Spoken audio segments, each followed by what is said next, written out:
Olá, filhotes de Mapinguari. Eu sou Fernanda Brandão. Eu sou Erlan Bindar. Eu sou Thiago Henrique. E esse é o Mapingua TV. Quando a gente estava pensando no que falar nesse Halloween, a gente lembrou algumas pesquisas que as pessoas fazem no Google que levam ela para o nosso site, mapinguanet.com.br, e algumas delas são meio assustadoras. Como bruxaria em Manaus, vampiros existem em Manaus, e o mais assustador de todos, gatos galerosos de Manaus. Uma das que leva muita gente pro blog é quando elas pesquisam o que é Mapingua. Talvez elas viram alguém em algum evento, alguma coisa assim, e ficam na dúvida do que é Mapingua. Então a gente resolveu abordar logo esse assunto. Mapingua nada mais é do que a abreviação do nome Mapinguari, que é o nosso mascotinho, né, o Mapingua. O Mapinguari é uma das criaturas mais assustadoras do folclore amazônico. Ele é descrito como uma criatura humanoide de 2 metros de altura, coberto de pelos, com uma boca enorme na barriga e um olho só. Ele é nosso ciclope e, como das lendas gregas, ele também come seres humanos, mas no nosso caso, só cabeças. Também tem uma versão da história que, na verdade, o Mapinguari é um pajé, um índio mágico que aprendeu o poder da imortalidade. Muito foda. Só que pra isso ele teve que viver como uma besta pra sempre. Uma besta pra sempre? Nossa. Eu acho legal quando ele fala índio mágico, eu só ouço ele falar índio mágico.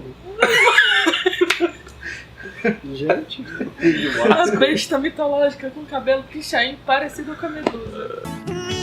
E tem outra versão da lenda que conta que o Mapinguari ele só captura caçadores, então ele ganha a fama de protetor da floresta.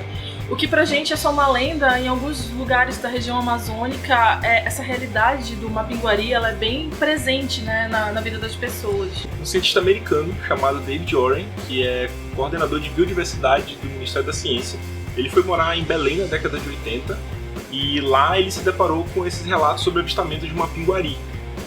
Ele começou a acreditar que esses relatos podiam ter fundo de verdade, porque eram muito verossímeis, e ele conseguiu financiamento para fazer uma pesquisa onde ele saiu em uma expedição por diversos estados da Amazônia, colhendo pistas, indo atrás de relatos, inclusive de caçadores que diziam ter matado o Mapinguari. Mas o que Oren encontrou de mais convincente foi uma pegada que ele acredita ser de uma preguiça gigante. É um animal que está supostamente extinto há mais de 10 mil anos, mas ele acredita que alguns animais tenham sobrevivido na Amazônia e isso tenha dado a origem do Mapinguari. Tem um programa no Sci-Fi que eu gosto muito chamado Face Off, que um grupo de maquiadores competem para ver quem faz a melhor criatura. E o Mapinguari já apareceu nos episódios da 6ª temporada. E a dupla que fez ele ganhou. Ficou muito legal, você deve estar vendo aí. Tem quadrinho também. Aqui em Manaus tem uma iniciativa muito bacana chamada Mapinguari. Além desse programa, também apareceu já em jogos. Tem um para Xbox One, um para PC, que é Aritana e a Pena da Arpia, e que tem um índiozinho que mata algumas criaturas da floresta. Outro chamado Guerreiros Folclóricos, que ainda está em desenvolvimento, é uma espécie de God of War em que você luta contra seres mitológicos do nosso folclore. Bem que poderia ter um jogo do Mapingua, né? Fica a dica aí pros desenvolvedores locais. Fica a dica. Me diz um Pokémon aí que eu posso ter pego. O Pidgey. Só peguei Pidgey, olha. Não, Pidgey não, tem que ser um bonitinho.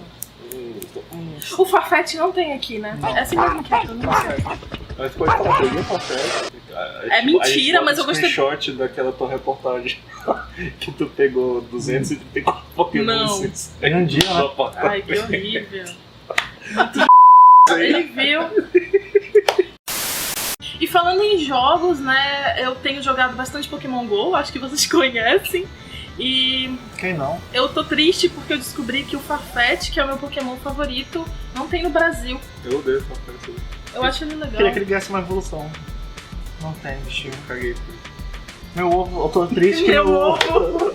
Tô triste que meu ovo de 100 km saiu um crab e demorou, sei lá, uma semana pra chocar. Seria melhor se tivesse sido um Goyle.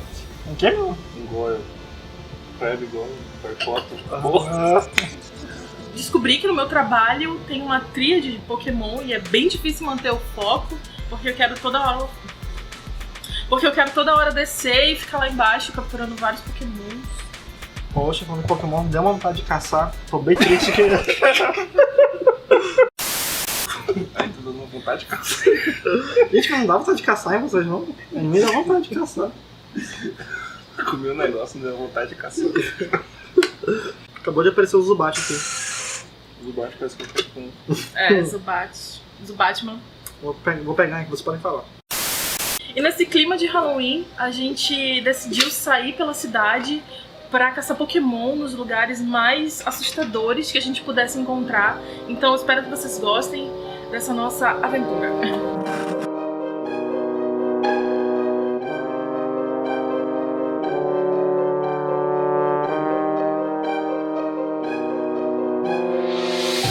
A gente resolveu procurar alguns lugares sinistros da cidade pra ver que Pokémon que a gente encontra. A gente tá aqui no cemitério, ainda não encontramos nada, graças a Deus. Só tem no Duramacho, mas não achei. E isso me lembrou, esse ambiente meio assustador me lembrou de Lavender Town, que a galera do Pokémon das antigas, né, do Pokémon Red e tal, vão lembrar. Tem 1 milhão de histórias, né, envolvendo Lavender Town. Tem aquela música de Lavender Town, que depois a gente coloca aí na edição, que supostamente faz as pessoas se suicidarem se elas ficarem ouvindo, por causa de uma frequência específica.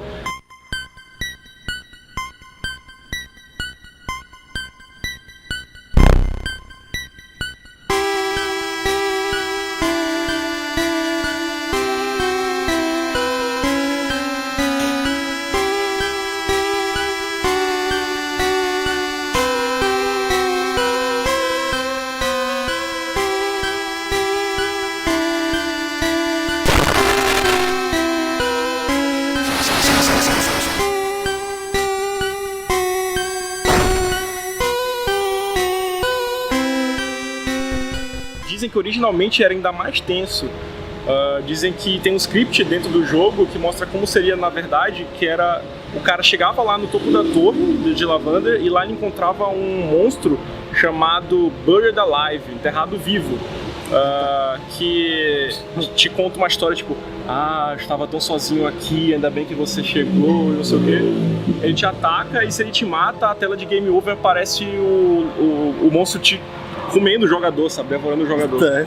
Dizem que o que acontece é que esse cara que tá em cima da torre, no topo da torre, teria sido um garoto que lutou contra a equipe Rocket, foi derrotado, lutou contra a equipe Rocket, e por enfrentar a equipe Rocket matou ele e enterrou ele no topo da parada. Assim.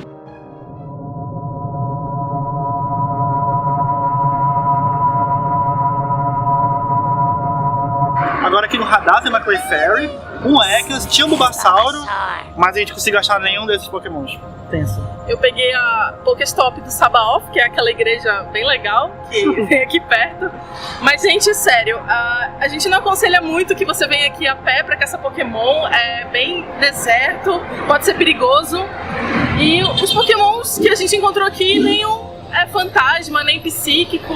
Então é um pouco decepcionante. Nem apareceram, na verdade. Tem um monte de Pokéstop lá dentro, mas a gente não conseguiu chegar até eles.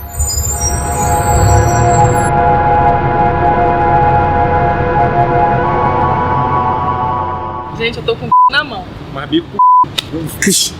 A gente tá aqui na caixa d'água, que por muitos anos eu não sabia que era uma caixa d'água. Quando eu era criança eu chamava de a casa do Drácula. E vocês podem ver o quê? Ela é bem assustadora. Muito assustadora. Assim, a gente veio caçar Pokémon aqui também, né? Tem um Squirtle, por incrível que pareça, a gente veio pra caixa d'água e tinha um Pokémon aquático. Só que mais uma vez não apareceu no radar. E tem um ginásio bem aqui na pracinha. Então... Não, é bem aqui o ginásio. É aqui na caixa d'água o ginásio, né? Team Instinct. Manaus é cheia de lendas urbanas e uma delas diz que algumas pessoas se mataram aí. Então é bem tenso. Mas realmente tem um reservatóriozão de água que o cara entra? Eu imaginei que fosse só cano, assim. Isso foi construído 1800, meados de 1800, quando Manaus teve aquela revolução na cidade, né? O ciclo da borracha, exatamente. E aí o sistema hidráulico de esgoto, a caixa d'água era o que abastecia aqui o centro, né? O centro que era o principal ponto da cidade que as pessoas moravam antes, os barões da borracha e tal. Então aqui era a caixa d'água. Era outra época, né, cara? Uma arquitetura dessa incrível, simplesmente para um monte de cano. Tava fazendo água.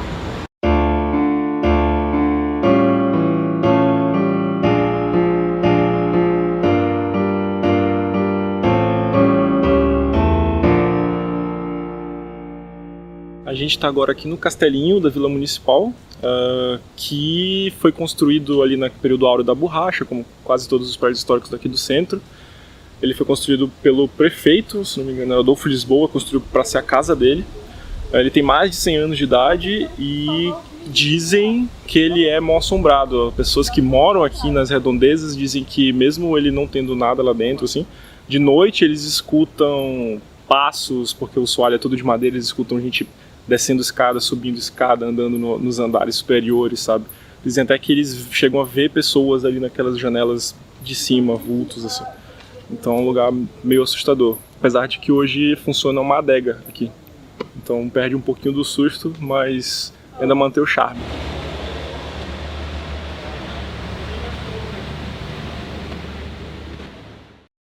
Caraca, é tenso demais, bicho!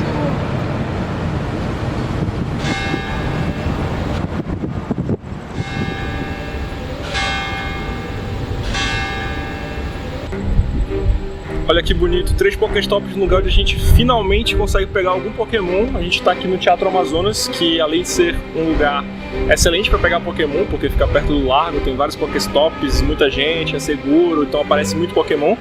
Mas também é um lugar sabidamente assombrado daqui de Manaus. Ele está entre os lugares mais assustadores, mais assombrados do Brasil, tem muita história mesmo de fantasma.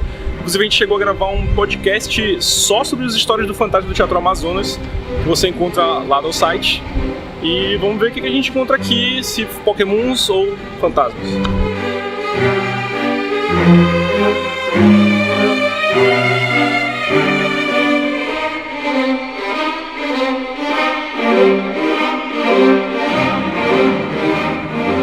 A gente está aqui nesse complexo cultural, né, do Largo São Sebastião. Aqui ao lado a gente tem a igreja e lá atrás é o Palácio da Justiça. E agora a gente vai entrar no Teatro Amazonas para bater um papo com o seu Nonato, que é o funcionário mais antigo do Teatro Amazonas. Ele tem muita história para contar, inclusive sobre os fantasmas. Então vamos lá com a gente, ver no que isso vai dar.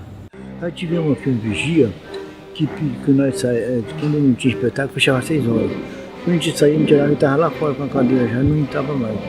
Ele disse que aparecia coisa para ele. E nós tivemos também um governador aqui que veio de São Paulo, ele estava gravando, estava sentado na plateia, quando eu vi ele gritando: olha, tira a criança do palco, tira essa criança do palco. A gente olhava, não tinha criança nenhuma. Quando ele veio, não viu a criança, ele ficou pálido. Não viu a criança. Aí ele não viu mais trabalhar aqui em Manaus. Ele é de São Paulo. Ele. E tem gente que vê, né? Hoje em dia eu passo qualquer hora do dia e da noite, não vê, né? Aí tanto eu posso que vieram fazer uma reportagem comigo aqui, eu vou ter no jornal. E os fantasmas são meus amigos, não mexe comigo.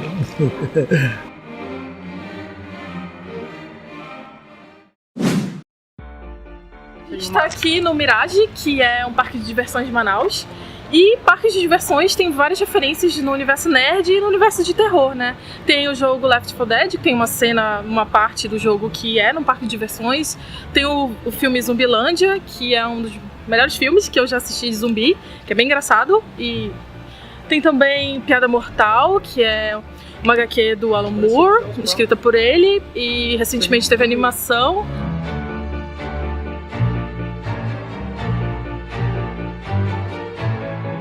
Vocês estão acompanhando essa onda de palhaços assustadores que começaram nos Estados Unidos, estão aparecendo no Brasil, começou a aparecer no Amazonas, veio Maitá. A gente acabou de achar o palhaço aqui em Manaus.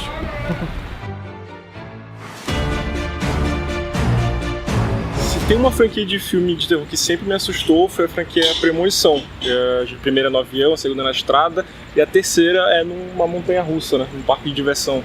As pessoas vão morrendo e não importa o que elas façam, elas vão morrer. E essa parte de a morte ser inevitável e poder acontecer em qualquer acidentezinho, em qualquer porquinha, parafuso fora do lugar, é uma coisa que tirou meu sono desde sempre, assim, de todos esses filmes. Até hoje eu sou neurótico e eu não vou em montanha-russa de jeito nenhum. Mano, só sei que Carrossel me lembra muito American Horror Story, o Hotel, onde a Condessa, feita pela Lady Gaga, rapta o filho dela num carrossel desses.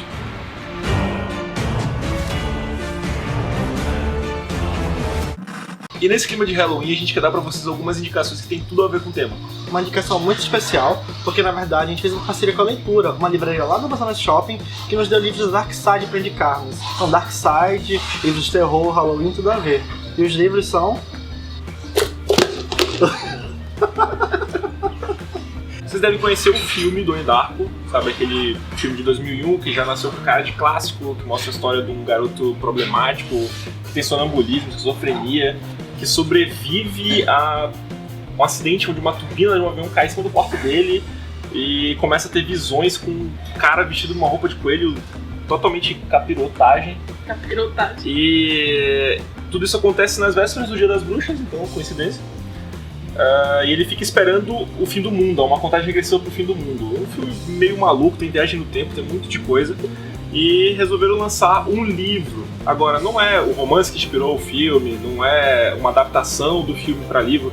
É o roteiro original do diretor e roteirista, que é esse o nome dele, deixa eu olhar aqui, Richard Kelly.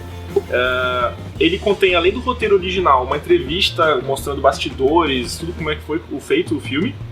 E também, sabe aquele filme A Filosofia da Viagem no Tempo, eu acho que é isso? Que o Donnie lê para tentar entender o que está acontecendo na vida dele. Pois é, esse livro que ele lê no filme também está aqui no filme do Donnie Darko.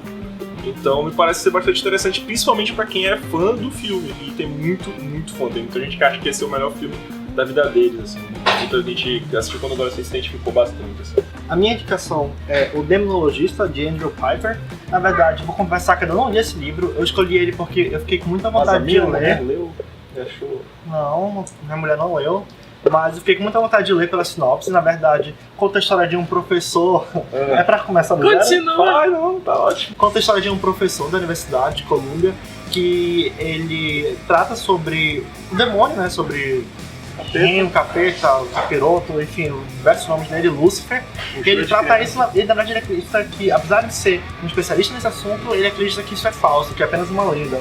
Mas aí ele é convidado para visitar Veneza, se eu não me engano, onde uma mulher diz ter casos com o demônio lá. Ter casos? Não ter casos, de acontecer o demônio aparecer. E ela chama ele pra averiguar o que está acontecendo. E nessa viagem ele começa a se questionar se é verdade ou não, porque várias coisas assustadoras começam a acontecer. É um livro contado em primeira pessoa, parece ser muito interessante. E a temática me agrada bastante, então por isso eu escolhi esse livro. Eu tô aqui pra indicar Psicose. Talvez vocês conheçam pelo filme do Hitchcock. E o filme foi baseado no livro que foi lançado em 1959. E o engraçado é que o Alfred Hitchcock, quando ele lançou esse livro quando ele lançou o filme na década de 60, ele comprou o direito do livro e queimou todas as cópias para que ninguém soubesse o final. Esse é dos meus, odeio spoiler. Não queria spoiler do filme dele. Sou eu. É isso. Então fica aí a dica, Psicose, relançamento pela Dark Side Books. E a melhor parte dessas indicações foi que a Livraria Leitura não enviou esses livros aqui pra gente, ele enviou pra vocês. A gente vai sortear esses livros e pra participar do sorteio é muito fácil. Se inscreva no canal, curta a página da Livraria Leitura no Facebook, vai ter o link aqui na descrição desse vídeo. E comenta qual livro você quer ganhar. Vão ser 3 ganhadores, um pra cada livro. E aí quem ganhar vai levar o livro pra casa. Simples. Então galera, esse foi o nosso primeiro vídeo. A gente agradece todo mundo que assistiu esse vídeo até agora. A gente também tem 2 agradecimentos especiais. Um para a agência Fermento, que nos forneceu o espaço para gravarmos esse vídeo. E outro para a Livraria Leitura, que nos deu os livros que a gente sorteou para vocês. Sigam a Pinguá Nerd nas redes sociais, Facebook, Twitter, Snapchat, Instagram. A gente sempre atualiza com novidades sobre nerdices de Manaus. Acesse o nosso blog, mapinguanerd.com.br. Site, né? Agora é site, não é blog. O que vocês quiserem. E se inscreva no canal para assistir mais vídeos e sempre ficar sabendo quando eles forem lançar. E é isso. E não esqueçam de comentar, dizer o que vocês acharam, dizer o que vocês querem ver nos próximos vídeos e principalmente compartilhar, cara. Mostre pros seus amigos o que está sendo feito aqui em Manaus. Compartilha a gente aí. Tchau!